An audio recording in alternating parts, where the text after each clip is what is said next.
What's going on? This is your man John Fortune, your host of the Frustrated Fan Sports Show, and I'm back after a week of being off. Of course, it was the Father's Day weekend and stuff like that, so I kind of spent all my time doing stuff. So I'm going to go right into it. I'm glad I did this show after the draft, because there's some things that I wanted to hit on, especially because when it comes to the Washington Wizards, there's a lot of times where we draft guys, and this is like the first draft without Ernie Grunfeld, thank God, where he's just possibly the worst draft person in the whole world. But I also don't like the fact that Tommy Shepard is basically manning the draft either, because he's been here just as long as Ernie Grunfeld, and he basically assisted in ruining the Washington Wizards. No matter how you look at it, this man has been here just as long as Ernie Grunfeld,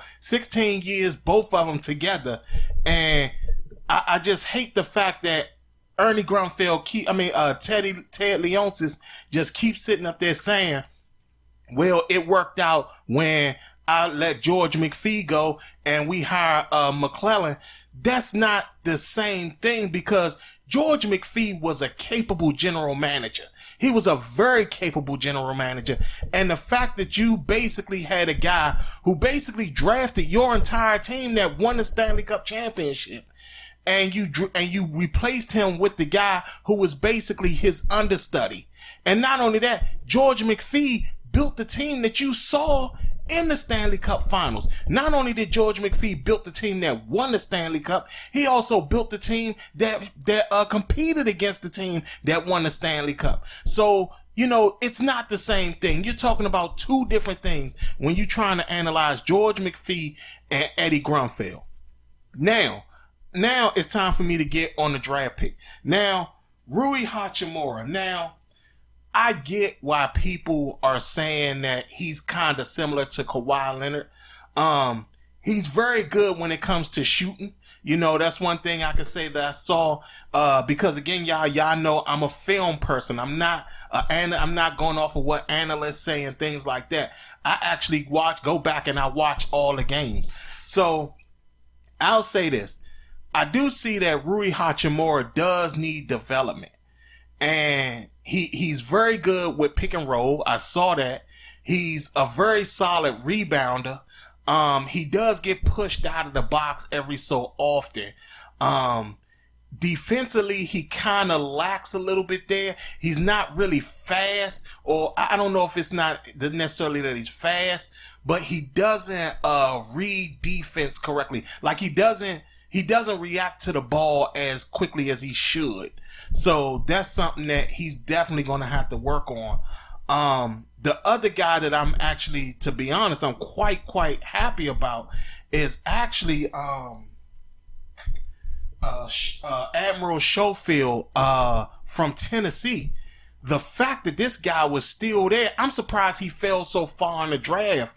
And the fact that the Wizards were able to get him is actually amazing, because I actually saw the Tennessee game with Gonzaga versus Tennessee, where Hachimura and Schofield kind of played against each other. And man, that was a really good game. But Schofield, to me, is probably he might be a steal in this draft, because I don't think a lot of people kind of understood what he was, but he reminds me, his game reminds me so much of Draymond Green. He's out there rebounding. He does shoot the ball a lot, but he's also really aggressive to the basket as well. So, I have to admit, I think the Wizards did have a pretty good draft. Like I said, again, Hachimura, he does look good. He does look like he has some potential to become something big. Not sure, but again, it's all about development. I'll say this. When you think about the comparison of Kawhi Leonard and Hachimura. The one thing I will say is the benefit Kawhi had was the fact that he was drafted by the San Antonio Spurs. Now, there's a complete difference when you think about Kawhi Leonard being drafted by that amazing Spurs coaching staff when it comes to Popovich and everybody that was down there, including the coach that's now the coach for the Atlanta Hawks and everything. Kawhi was developed by a really, really solid coach and a solid coaching staff. Hachimura is coming to a staff where developing players ain't the same thing. You know, I'll be honest with you. Like, when I sit here and I think about Scott Brooks, right? And I think about the players that has developed under Scott Brooks. When you think about it, there's only been basically one guy who's really developed under Scott Brooks, and that's Thomas Satoransky. Everybody else hasn't developed under him. Everybody else, not one player has truly developed anything or any type of skills under him. Even his time in Oklahoma City, he's never had, I mean, the guys that were there, like Russell Westbrook, Kevin Durant, James Harden, they already came in with those particular skills. So Scott Brooks didn't really have to do much in the sense of developing these guys. But what I noticed is that Scott Brooks has been with us since 2006. And I mean, 2016, he's been with us since 2016 and he hasn't developed anybody. I mean, you talking about Otto Porter took a massive step back. Kelly Oubre didn't develop at all. Thomas Bryant could have probably been playing the whole season, but for some reason they had him sitting behind Dwight Howard and Jan Mahimi. So, I mean, to be honest, like when you think about prior to Scott Brooks being here, we had Randy Whitman. Randy Whitman was the one who developed Bill. He developed John Wall. He developed Garrett Temple. He developed Kevin Seraphin. He developed Trevor Booker. And he developed Cartier Martin.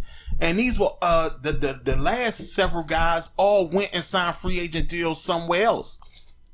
Now, they may not be that solid and that good in the league now, but these guys were good when they were with us. And this is an example of how a coach finds a way to develop the talent that he has. And for me, my biggest concern right now is I don't think that Scott Brooks is the coach we need for Hachimura and also Admiral Schofield. I think it's time for us to move to another coach. And the fact that when Ernie got fired, they didn't think to immediately fire Scott Brooks on top of that is astonishing to me. Because to me, the guy that should be coaching us, the guy that should be coaching this team to develop Hachimura and Schofield like we really need them to develop, and also give Bradley Beal the encouragement, to give Bradley Beal the understanding that we are trying to develop and we are trying to build a team around him. We have to go out there and look at Mark Jackson. Mark Jackson put together that Golden State team. No matter how you look at it, that Golden State team that's won all those championships, minus Kevin Durant, that Golden State team, if it wasn't for Mark Jackson, that team wouldn't be the team that it is right now. And what I'm saying is that, for me, I just can't get on the Scott Brooks bandwagon. I think it's time to move on from Scott Brooks because he's shown even in the past that he cannot develop talent that doesn't come in there already skilled. Like I said, again, when you look at all the guys that's developed under Randy Whitman and then compare that to all the guys under Scott Brooks, you're talking about Randy Whitman sat up there and developed almost 6 different guys, almost 7 guys, and Scott Brooks only has 1 guy on his resume. And like I said, Otto Porter took a massive step back the year before. And then we traded him and Kelly Oubre in the same year. So we got to understand that we can't keep traveling on this path of having Scott Brooks as our coach. And need a coach that can. And I am strongly pushing for us to hire Mark Jackson as the Washington Wizards' next head coach. This is your man John Fortune, and this has been the Frustrated Fan Sports Show.